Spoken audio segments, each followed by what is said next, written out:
आप सभी को नमस्कार। आज मैं आप सभी के समक्ष एक बहुत ही रोचक कहानी लेकर आई हूँ कि एक कंजूस व्यक्ति जिससे भगवान भी हार गए। तो श्रवण करते हैं ये कहानी। एक समय की बात है, एक बहुत ही कंजूस व्यक्ति था। उस व्यक्ति का नाम धनी राम था। उसके पास धन तो बहुत था, परंतु उसने कभी किसी को दान नहीं किया था। उसने प्रण ले रखा था कि जीवन में कभी किसी को कुछ भी नहीं दान नहीं करना है। उसके घर से कुछ किलोमीटर दूर गंगा नदी बहती थी, परंतु वह कभी गंगा स्नान करने नहीं गया, क्योंकि गंगा स्नान करने के बाद पंडित पुजारियों को कुछ दान दक्षिणा देनी होती है। गंगा स्नान के बाद दान करना पड़ेगा, इसी डर से वह कभी गंगा स्नान करने नहीं गया। उसकी पत्नी उसे दान पुण्य के लिए कहती थी, परंतु वह कहता था, इतनी बड़ी दुनिया में हमारा छोटा सा दान करने से क्या होगा। एक दिन उसकी पत्नी ने कहा, अब तो आपका बुढ़ापा आ गया, आप दान पुण्य तो कुछ करते नहीं, कम से कम एक बार जाकर गंगा स्नान ही कराओ। पत्नी की बात मानकर उसने गंगा स्नान करने की हाँ भर दी। उसके बाद उसके घर से गंगा नदी 12 किलोमीटर दूर थी। रास्ते में कहीं पैसा खर्च ना हो जाए, इसलिए वह 12 किलोमीटर पैदल ही चला गया। जब धनी राम गंगा नदी के किनारे पहुंचा तो उसको लगा के घाट पर जाएंगे तो पंडित दान दक्षिणा मांगेंगे, इसलिए वह स्नान करके मुर्दा घाट पर चला गया। मुर्दा घाट बिल्कुल सुनसान था। उसने इधर उधर देखा, दूर दूर तक कोई नहीं था। उसने जल्दी से गंगा जी में एक डुबकी लगाई। भगवान जो घट घट के वासी हैं, वह उसे यह सब करता देख रहे थे। भगवान को एक मजाक सूझी। भगवान वहां पर एक पंडित का रूप बनाकर प्रकट हो गए। जैसे ही धनी राम डुबकी लगाकर बाहर निकले, पंडित रूपी भगवान बोले, यजमान की जय हो। पंडित को देखते ही धनी राम कांप गया। वह बोला, यह तो हद हो गई, यह पंडा तो मुर्दा घाट पर भी आ गया। पंडित ने बताया कि मैं एक संतोषी ब्राह्मण हूँ और एकांत में यहाँ मुर्दा घाट पर ही पड़ा रहता हूँ। यहाँ पर कभी कभी आपके जैसा कोई यजमान आ जाता है और मेरा साल भर का इंतजाम इकट्ठे ही कर देता है। आज आप आए हैं, आपको मेरा 1 वर्ष का इंतजाम करना है। धनी राम बोला, मैं इतना दान नहीं कर सकता। पंडित बोला, दान तो अपनी श्रद्धा के ऊपर होता है, इसलिए आप 6 महीनों का इंतजाम कर दो। धनी राम बोला, मैं 6 महीनों का इंतजाम भी नहीं कर सकता। पंडित बोला, तो 3 महीने का कर दो। धनी राम बोला, नहीं। पंडित बोले, 1 महीने का ही कर दो। धनी राम बोला, मैं 1 महीने का तो क्या, मैं 1 दिन का भी इंतजाम नहीं कर सकता। अब पंडित ने कहा, आपको कुछ ना कुछ तो दान करना ही पड़ेगा, नहीं तो हम आपको जल से निकलने नहीं देंगे। थक हार कर धनी राम बोला, एक आने का दान करूंगा, वह भी उधार। मेरे पास अभी तो नहीं है कुछ भी, इसलिए मेरे घर आकर 1 आना ले जाना। पंडित ने धनी राम को 1 आना दान करने का संकल्प दिलवा दिया।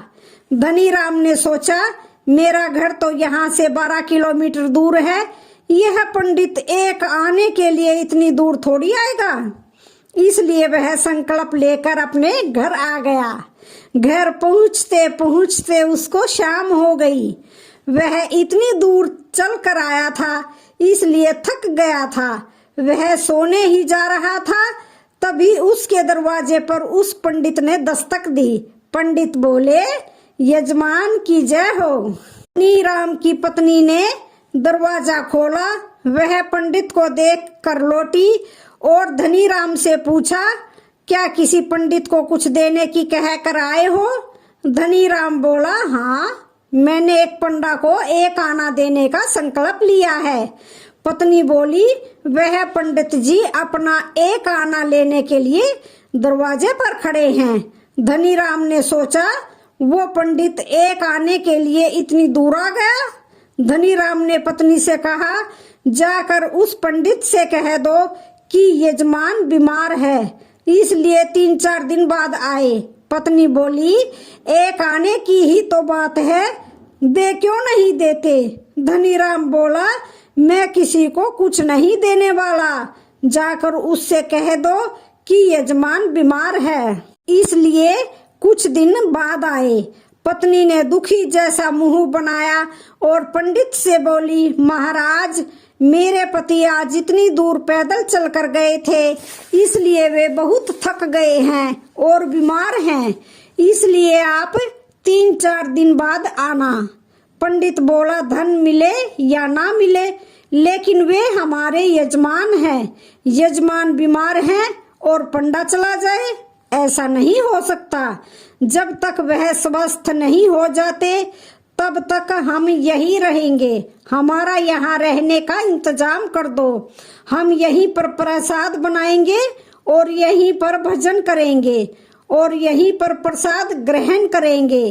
पत्नी लौट कर गई और उसने धनीराम को सारी बात बताई कि वह पंडित कह रहा है, जब तक आप ठीक नहीं हो जाते वह यहीं रहेंगे।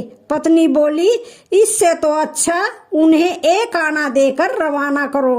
धनीराम बोला, एक आना क्या ऐसे ही आता है? मैं उस पंडित को कुछ नहीं देने वाला। तुम जाकर उस पंडित से कह दो कि धनीराम को योग का अभ्यास था, इसलिए वह सांस रोक कर पड़ गया। पत्नी गई और उसने रोकर पंडित से कहा कि वो मर गए, अब तो जाओ। पंडित बोले, अरे राम राम, यजमान चला गया, जब तक उसका अंतिम संस्कार ना हो जाए तब तक मैं कैसे जा सकता हूँ? पंडित जी बोले, तुम महिला कहाँ कहाँ भटकती फिरोगी, हम सारे गांव में यजमान के मरने की खबर दे देते हैं। पंडित जी सारे गांव में खबर दे आए कि धनीराम जी मर गए। सारा गांव धनीराम के घर इकट्ठा हो गया, लेकिन धनीराम ऐसा विचित्र आदमी एक आना बचाने के लिए सांस रोके पड़ा था। गांव के लोगों ने धनीराम को मुर्दा समझ के बांध दिया। अब उसकी पत्नी सच में रोने लगी और रो रो कर बोली, यह मरे नहीं है। गांव वाले बोले, बहन, यह तो तुम्हारा मोह है, जाने वाला तो गया, इसलिए धीरज रखो। पत्नी बोली, अरे किस बात का धीरज रखूं, यह मरे ही नहीं है। गांव वाले यह मरे ही नहीं है। गांव वाले दानचंद को बांधकर अंतिम संस्कार के लिए ले गए।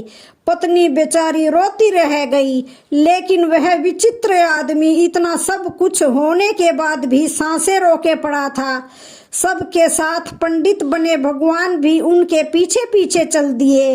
भगवान ने सोचा, हद हो गई, हम कहीं नहीं हारे, पर आज तो इस धनीराम से हम भी हार गए। ऐसा गजब का विचित्र आदमी हमने कहीं नहीं देखा। एक आना बचाने के लिए यह आदमी बिना मरे मरा पड़ा है और चला जा रहा है। जब धनीराम को लकड़ियों पर रख दिया गया और केवल अग्नि लगानी ही शेष थी, तब पंडित रूपी भगवान बोले कि यह हमारे यजमान थे। हम इनकी मुक्ति के लिए इनके कान में कुछ मंत्र बोलेंगे। भगवान उसके कान के पास मुंह लेकर गए और बोले, मैं भगवान विष्णु हूँ, मैं बैकुंठ से तुमसे नाता जोड़ने आया हूँ। धनीराम ने जैसे ही सुना कि भगवान बोल रहे हैं, उसने धीरे धीरे आंखें खोली, लेकिन जैसे ही उसने देखा कि यह तो पंडित है, उसने फिर से आंखें बंद कर ली। भगवान बोले, हम हार गए, हम तुमसे कुछ नहीं लेंगे, तुम ही हमसे कुछ मांग लो। धनीराम धीरे से बोला, वह एक आना छोड़ दो बस। पंडित रूपी भगवान तथास्तु कहकर वहां से चले गए और धनीराम आंखें खोलकर उठ बैठा। तो आप सभी को ये कहानी कैसी लगी? वीडियो अच्छी लगे तो चैनल को लाइक, शेयर, सब्सक्राइब जरूर करें। धन्यवाद।